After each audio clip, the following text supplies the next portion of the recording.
Esto sucedió hace 14 años en Chimbote. ¿Qué había pasado? Que la cuna la estaban golpeando contra la pared.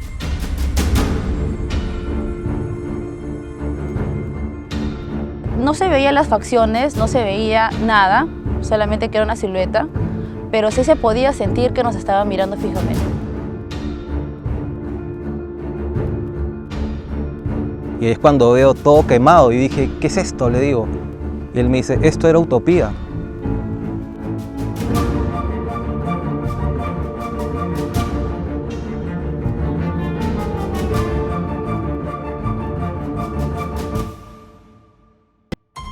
Esto sucedió hace 14 años en Chimbote.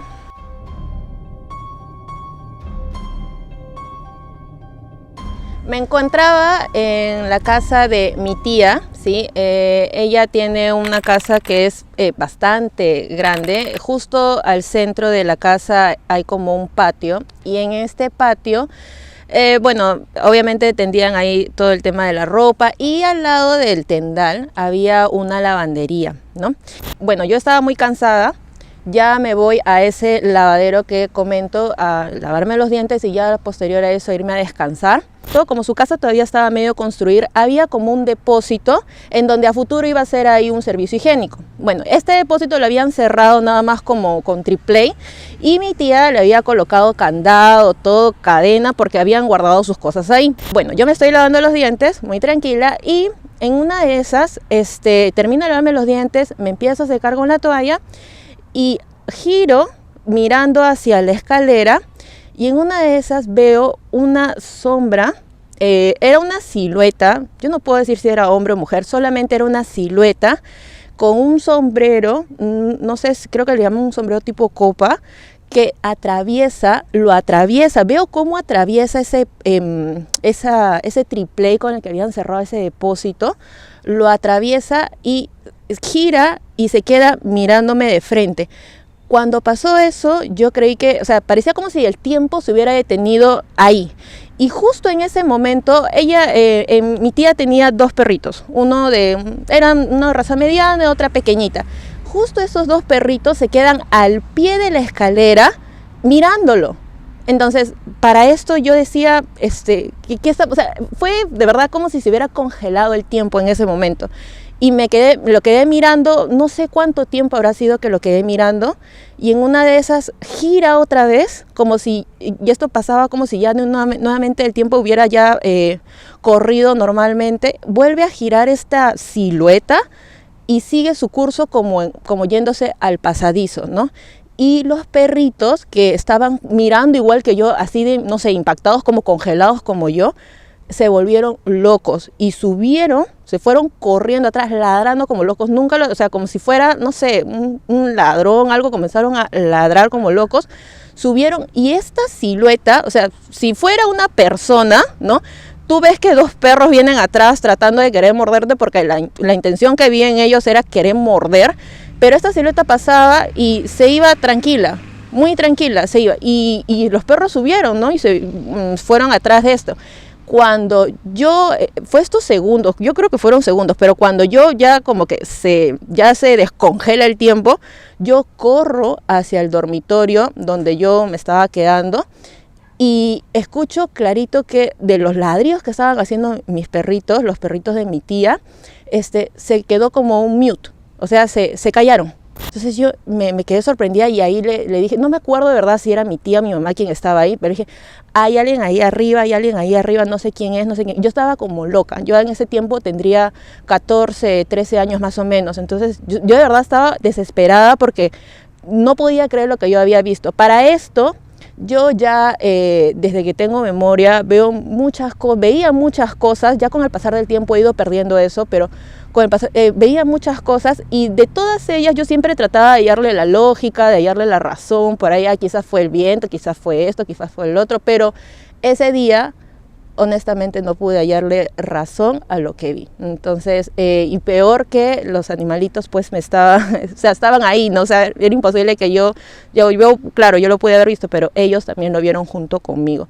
Y en la casa de mi tía suceden varias cosas, pero dentro de todas, esta sí fue la que me impactó, ¿no? Y quiero ya terminar con esto comentando también que desde pequeña, ¿sí? Bueno, yo no lo recuerdo, pero mi mamá me comenta que yo pues tendría unos 4 o 5 años, mi mamá me dice que de un momento a otro comencé a llorar y comienzo a llorar y le señalaba a la esquina, una esquina dentro de la casa de mi tía y me decía, ¿por qué lloras? Y yo seguía señalando esa esquina y me decía, ¿pero qué hay ahí? Y yo le decía, mamá, ese señor me quiere llevar y yo no quiero. Y mamá decía, no hay nada ahí, no hay nada.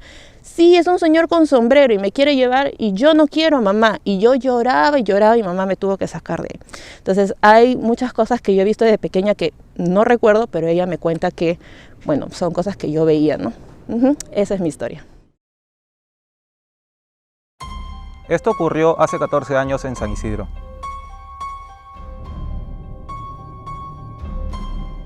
Era una época donde mi hijita estaba recién nacida.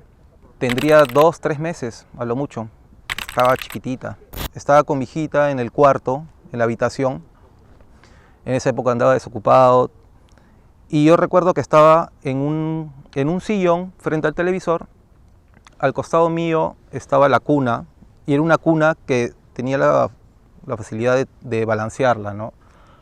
Entonces, al costado de la cuna había un muro largo dentro de la habitación. Para esto, yo siempre en mi habitación en esa época cerraba, no quería que nadie entrara a mi cuarto, que entraran de imprevisto y vieran mi intimidad, entonces cerraba el cuarto. Para esto yo estaba viendo televisión tranquilamente cuando de repente escucho un ruido fuerte, y es ahí cuando empiezo a mirar y lo tenía acá a mi costado. ¿Qué había pasado? Que la cuna la estaban golpeando contra la pared. Es ahí cuando yo me tiro así para atrás, me levanto y es cuando veo a mi niña que estaba totalmente dormida, pero a pesar de eso seguía golpeando la pared. Así hubiera estado despierta un niño de 3 meses, no va a tener la fuerza para desde adentro mover la cuna. Entonces es ahí cuando en pleno movimiento de la cuna yo la he levantado a mi niña, he salido del cuarto y me he ido hacia la cocina, hacia la mamá y le he explicado, le he contado, no hay nadie en el cuarto, estoy yo nada más.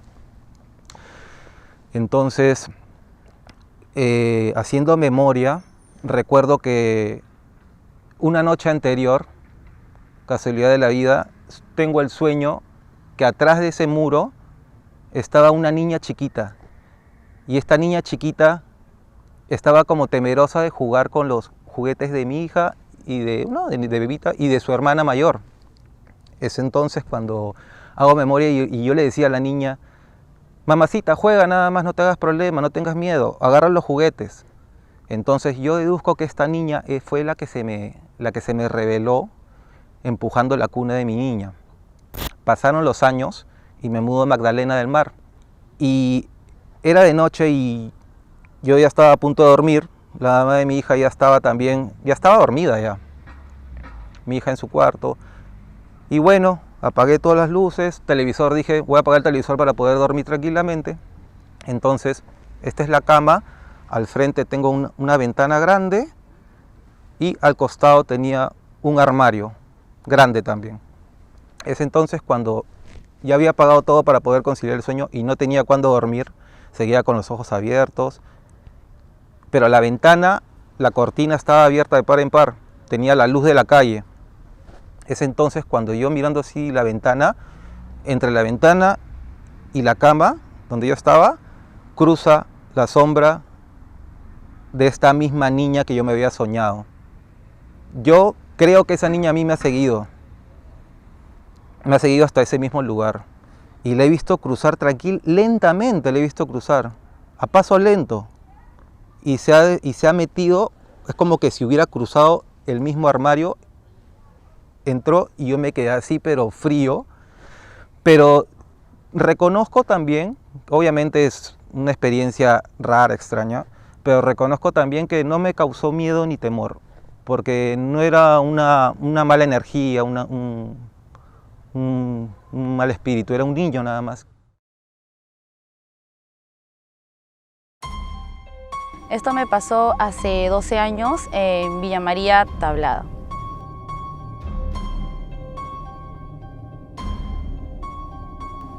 Yo tenía en ese tiempo 12 años y tenía mi prima que tenía unos 5 o 6 años por ahí.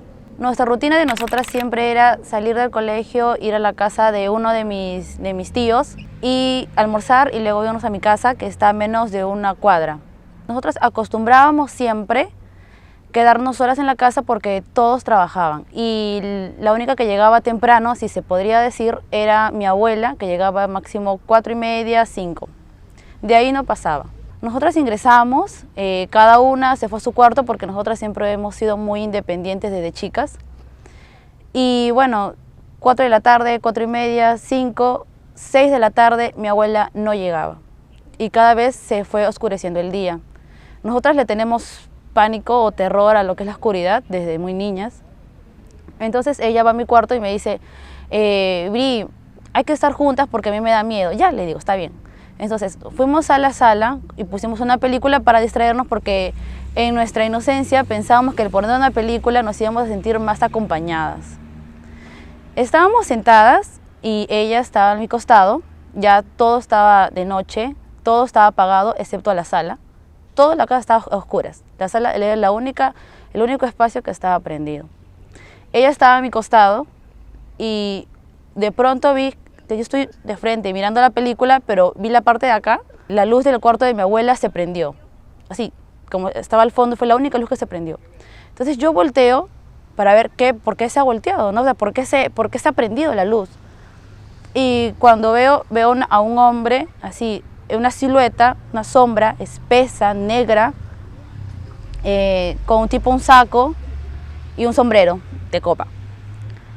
No se veían las facciones, no se veía nada, solamente que era una silueta, pero sí se podía sentir que nos estaba mirando fijamente. O sea, yo sí sentía que nos miraba fijamente y que en cualquier momento se iba a acercar.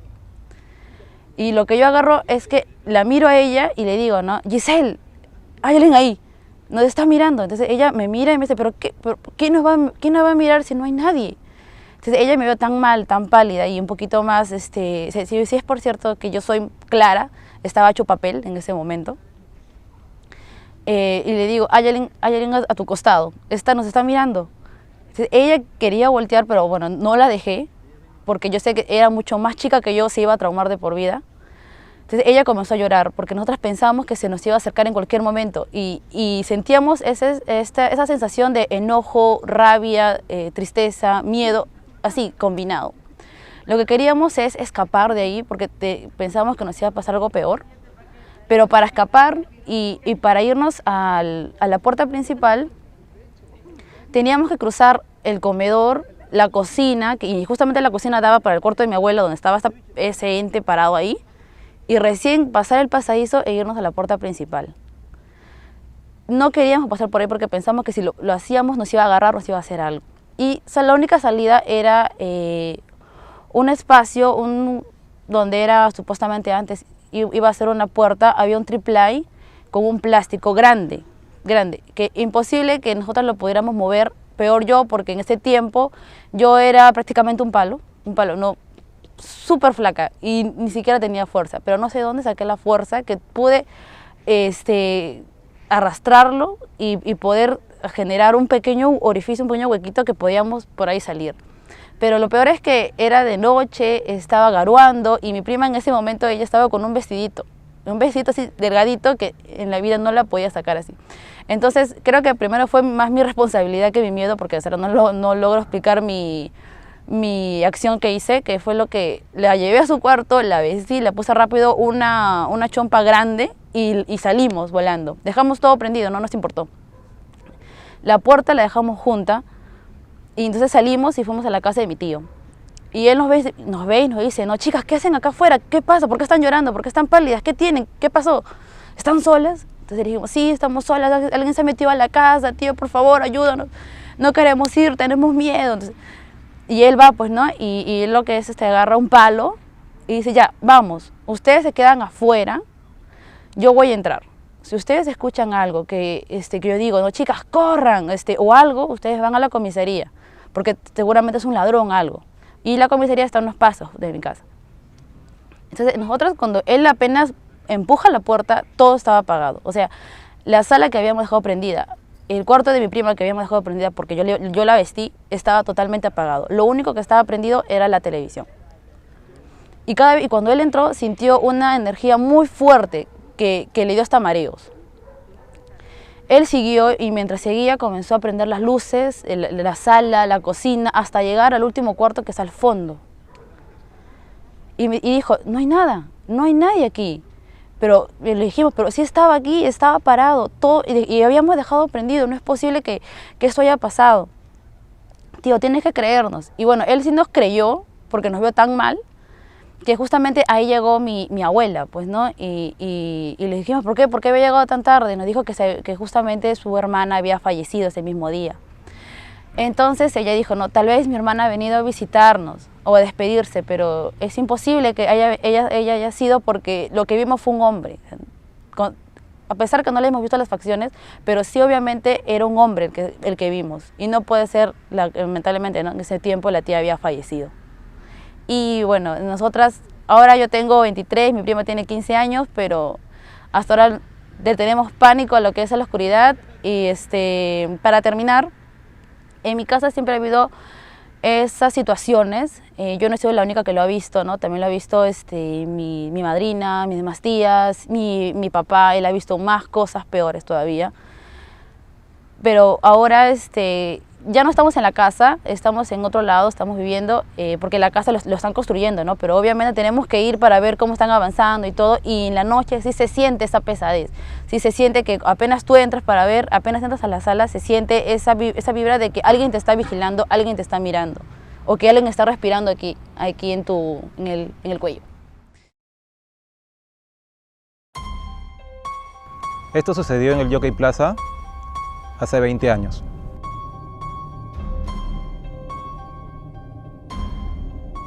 En 2002 tenía 22 años y era mi primer trabajo. Entonces andaba un poco temeroso, ¿no?, del puesto. Esto sucedió en el sótano, en la pollería Mediterráneo Chicken. Entré como mesero y recuerdo que el primer mes todo estaba funcionando bien, me empecé a adaptar, pero conforme pasó el tiempo, empezaron a pasar cosas que en el momento yo no entendía mucho, como que gritaban mi nombre, como un llamado de atención, de las cuales en el área, en la zona, estaba totalmente solo, y no era la forma también como gritaban mi nombre, ¿me entienden? Entonces eso empezó a pasar constantemente y como que me sacaba de mis labores, de mis rutinas, ¿no?, dentro del trabajo. Conforme fue pasando el tiempo, una semana, 2 semanas tal vez, empezaron a tocarme en los hombros. Era una cosa que yo estaba mirando mis mesas, estaba concentrado, ¿no?, y de repente me tocaban un hombro, o estaba conversando con una amiga y vuelta me tocaban el hombro, y para eso yo no decía nada porque tenía miedo, ¿no?, o vergüenza tal vez, ¿no?, de que vayan a pensar yo era el nuevo en el trabajo. Entonces no le presté atención. Conforme pasó el tiempo ya no solamente me tocaban el hombro, me empezaron a meter la mano. Ahora me río, pero en el momento no era tan gracioso. Me tocaban atrás, fuerte, tanto así que se hizo tan notorio que en una reunión de trabajo donde mi jefe nos juntó a todos los meseros, bartenders, y todos nos juntábamos en círculo, y para esto yo no soy de las personas que se ponen a la par ni adelante, siempre me pongo atrás para no tapar a nadie. Mi jefe, en plena charla que estaba dando, yo estaba así parado y de repente ahí sí me metieron la mano con todo, tanto así que me levanté y volteo así hacia atrás y obviamente no había nadie, ni siquiera a mis lados. Como le dije, yo era el último del círculo. Y es cuando mi jefe me queda mirando y me dice, Renzo, ¿qué pasa? Como llamándome la atención, ¿no? Y yo le digo, luego te cuento, luego te explico. Entonces terminó la reunión de trabajo y se me acerca, me abraza y me dice, ¿qué pasa? ¿Por qué estás así con esa cara, todo desencajado? Y le empiezo a explicar desde cero, de que cómo empezaron a gritar mi nombre, de cómo me empezaron a tocar el hombro constantemente y ahora me empiezan a tocar atrás, ¿no? A meter la mano. Es ahí cuando mi jefe me dice, oye, tú no sabes dónde estás parado, ¿no? Para esto en esa época yo vivía desentendido de la vida, sabía sobre las noticias, ¿no?, que pasaban en la televisión, pero no le prestaba importancia y me dice, vamos, acompáñame. Y me lleva hacia la vuelta del restaurante y me dice, ¿ves esa puerta doble con cadena? Empújala un poquito, me dice. Entonces me acerco y empujo y es cuando veo todo quemado y dije, ¿qué es esto?, le digo. Y él me dice, esto era utopía. Sinceramente fue el momento, claro, como que si me hubieran tirado un baldazo de agua helada. De verdad, un baldazo de agua helada. Sentí una sensación de extrañeza, de melancolía, de tristeza, de pena y de impresión por todo lo que había sucedido ahí. Recién ahí como que le puse atención al caso y una vez que cuento mi historia, todo lo que me había estado pasando, me empiezo a enterar de muchas historias de los trabajadores ahí, como por ejemplo chicas que estaban en el baño de mujeres y les abrían los caños a toda presión, o compañeros que entraban, que se encerraban en el baño para poder ducharse y para que nadie los moleste, cerraban la cortina para no mojar y ¡juac!, le jalaban toda la cortina. O como el trabajador de madrugada, que era el señor que cuidaba el local, y en horas de madrugada le prendían todo el volumen de la música, le prendían todas las luces, activaban todo el local. Después de un tiempo decido cambiarme de trabajo a la pizzería al costado y conozco gente de ese local y me empezaron a contar lo mismo que yo había pasado, que les metían la mano, que los tocaban los hombros, que le gritaban su nombre. Entonces pasaron muchos años hasta hace poco y regreso al local para ver cómo está, ¿no? Para recordar viejos tiempos y veo que ya no es el mismo local, es otro, hay otro negocio de comida, pero veo a la anfitriona y le comento, ¿no? Y le pregunto si es que hay algo de actividad en ese espacio, ¿no? Y me dice que sí, todavía, y más que todo a los muchachos de la noche. Entonces, más que todo es hacer algo por ellos, ¿no? Porque ellos están ahí atrapados en un centro comercial, hay ruido, bulla, y no creo que estén descansando tranquilamente. Entonces un llamado tal vez a los familiares, al mismo local Jockey Plaza y a la municipalidad, ¿no? Para que puedan hacer una ceremonia, una misa o algo para que ellos puedan trascender, porque no creo que estén tranquilos todavía. Y esa es mi historia.